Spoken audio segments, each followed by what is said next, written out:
द्रोणाचार्य ने कर्ण को वो सच बताया जिसे सुनकर कर्ण कांप उठा। कुरुक्षेत्र की संध्या असामान्य रूप से शांत थी। आकाश में बादल नहीं थे, फिर भी हवा भारी थी, जैसे कोई सत्य गिरने ही वाला हो। युद्ध के 11वें दिन का सूर्य ढल चुका था। द्रोणाचार्य का शिविर शेष था, पर भीतर सब कुछ टूट चुका था। गुरु द्रोण, जो कभी हस्तिनापुर की शान थे, आज एक ऐसे योद्धा बन चुके थे जिनके हाथ में अस्त्र है पर हृदय में प्रश्न। और उसी समय उस शिविर में प्रवेश करता है कर्ण। कर्ण के चरणों की आहट साधारण नहीं थी। वह युद्ध भूमि में नहीं आया था, वह आज उत्तर खोजने आया था। द्रोणाचार्य ने उसकी आहट पहचान ली।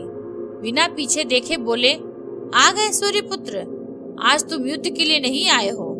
कर्ण चौंका।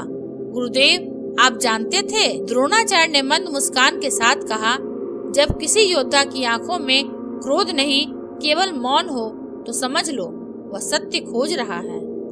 कर्ण चुप रहा। उसका मौन उसके सारे प्रश्नों से भारी था। द्रोणाचार्य ने धीरे धीरे आंखें खोली। उन आंखों में आज कोई घमंड नहीं था, केवल थकान थी और पछतावा। द्रोणाचार्य बोले, कर्ण, तुम जानते हो मैंने तुम्हें कभी शिष्य क्यों नहीं माना? कर्ण की मुट्ठियां भिज गई। क्योंकि मैं सूत पुत्र था। गुरु द्रोण ने सिर हिलाया। नहीं, क्योंकि तुम सत्य थे। कर्ण ने पहली बार गुरु की ओर तीखी दृष्टि से देखा। वह भय जिसे गुरु ने छिपाया। तुम सत्य थे, और सत्य से सबसे अधिक भय गुरुओं को लगता है। द्रोणाचार्य की आवाज कांप रही थी। अर्जुन को मैंने गढ़ा, पर तुम्हें कोई गढ़ नहीं सकता था। तुम जन्म से योद्धा थे। कर्ण के होठ कांप गए। तो फिर आपने मुझे ठुकराया क्यों? द्रोणाचार्य ने लंबी सांस ली। क्योंकि अगर मैं तुम्हें स्वीकार करता तो अर्जुन टूट जाता। यह सुनते ही कर्ण के भीतर वर्षों का ज्वालामुखी हिल गया। तो मेरा अपमान, मेरे अस्तित्व का इनकार, यह सब केवल इसलिए? द्रोणाचार्य ने आंखें बंद कर ली। हाँ, मैंने धर्म के नाम पर अन्याय किया, और वही अन्याय आज मुझे मारने आ रहा है। कर्ण ने अचानक पूछा, गुरुदेव, क्या अभिमन्यु को मारना भी धर्म था? द्रोणाचार्य की सांस रुक गई। नहीं, वह मेरा सबसे बड़ा पाप था, और उसी क्षण मेरा अंत लिख दिया गया। द्रोणाचार्य ने कांपते हाथों से अपनी तलवार नीचे रख दी। कर्ण, क्या तुम्हें पता है कि तुम इस युद्ध में क्यों हारोगे? कर्ण ने ठंडी हंसी हंसी। क्योंकि मैं कौरवों के साथ हूँ। द्रोणाचार्य ने सिर हिलाया। नहीं, क्योंकि तुम सबसे अधिक धर्मवान हो। कर्ण सन्न रह गया। इस युद्ध में जो जितना धर्म के निकट है वह उतना ही अकेला है, और जो अकेला है वह अंत में हारता है। श्री कृष्ण यह जानते हैं, और इसलिए तुम्हारी हार निश्चित है। यह सुनकर कर्ण का शरीर सचमुच कांप उठा। उसके हाथ जो कभी नहीं कांपे थे, आज शिथिल पड़ गए। तो फिर मेरा जन्म, मेरे त्याग, मेरी निष्ठा? द्रोणाचार्य ने धीरे से कहा, सब व्यर्थ नहीं है, पर न्याय इस युद्ध में किसी को नहीं मिलेगा।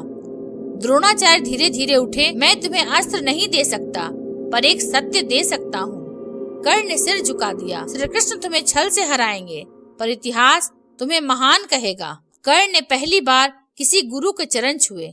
आपने देर कर दी गुरुदेव। द्रोणाचार्य की आंखों से एक बूंद गिरी। हाँ, और उसी देरी की कीमत मैं अब चुकाने जा रहा हूँ। दूर शंखनाद हुआ।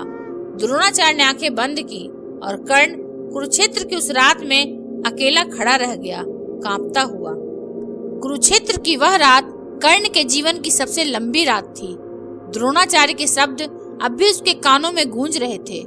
तुम इसलिए हारोगे क्योंकि तुम सबसे अधिक धर्मवान हो। कर्ण रथ पर बैठा था, पर रथ स्थिर था, क्योंकि आज पहली बार उसका मन युद्ध से आगे निकल चुका था। कर्ण ने आकाश की ओर देखा। वही सूर्य जिसे वह पिता कहता था। यदि मेरी हार पहले से लिखी है, कर्ण ने पूछा, तो क्या मेरे निर्णयों का कोई मूल्य है? उत्तर में केवल मौन मिला, पर यह मौन उसे डराने लगा। उसी समय द्रोणाचार्य अपने शिविर में अकेले बैठे थे। उनके सामने अस्त्र नहीं थे, उनके सामने स्मृतियां थी। एक एक कर अतीत लौट रहा था। सभा में कर्ण का अपमान, उसका धनुष उठाना और उसका मौन। मैंने अर्जुन को बचाने के लिए सत्य को दबाया। द्रोणाचार्य फुसफुसाए, और वही सत्य आज मेरे प्राण लेने आ रहा है। अश्वत्थामा भीतर आया।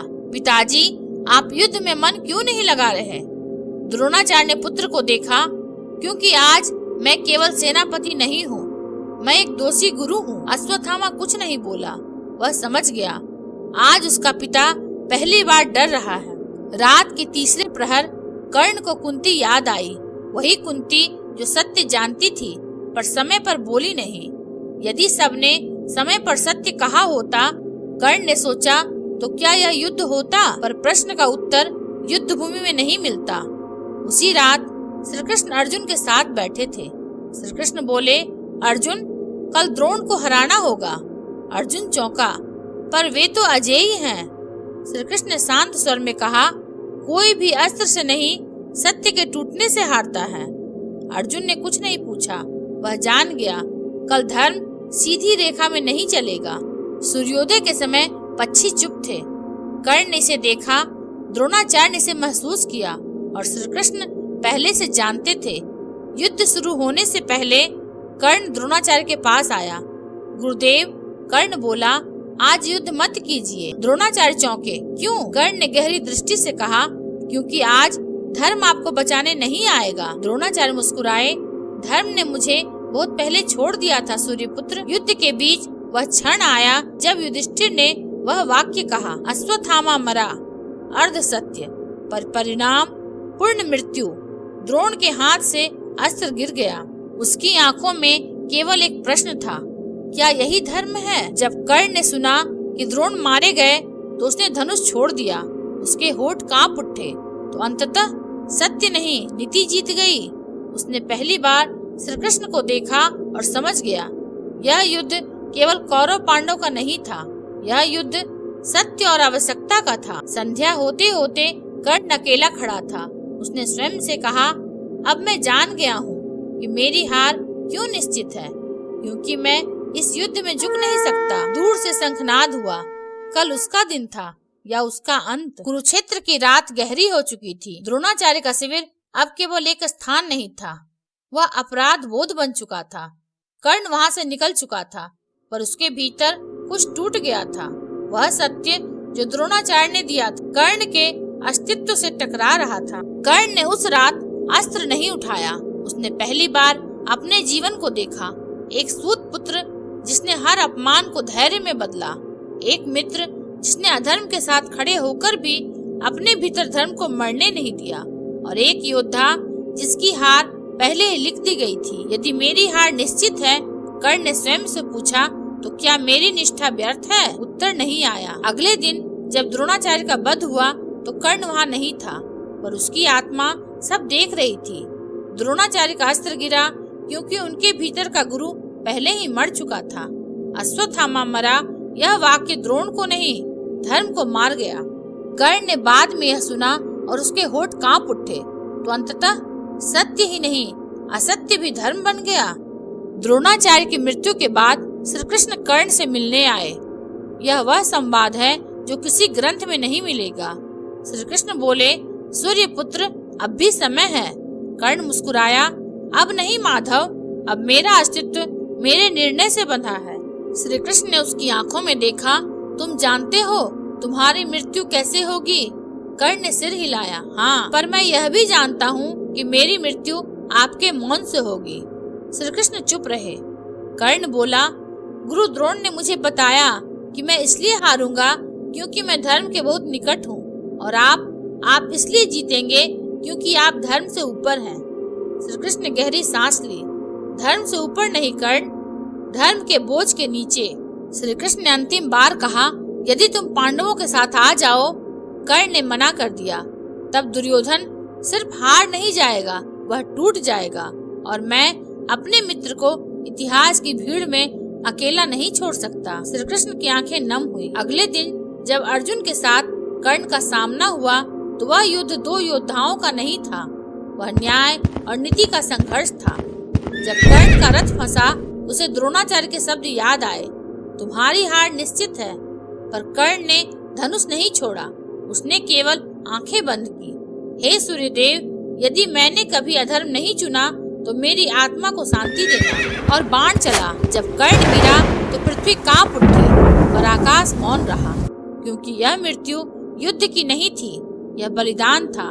देवताओं ने देखा और पहली बार चुप रह गए। कर्ण की आत्मा ने अंत में द्रोणाचार्य को देखा। द्रोण बोले, मैंने तुम्हें योद्धा नहीं बनाया क्योंकि तुम पहले से ही इतिहास थे। कर्ण ने उत्तर दिया, और आपने मुझे हार का सत्य दिया जिससे मैं अमर हो गया। महाभारत में कर्ण हारता है, पर जीवन में कर्ण ही वह पात्र है जो सबसे अधिक जीतता है, क्योंकि वह जानता था धर्म जीतने के लिए नहीं, निभाने के लिए होता है। अगर आपको यह वीडियो अच्छा लगा हो तो इसे लाइक, शेयर और सब्सक्राइब अवश्य करेंगे। धन्यवाद।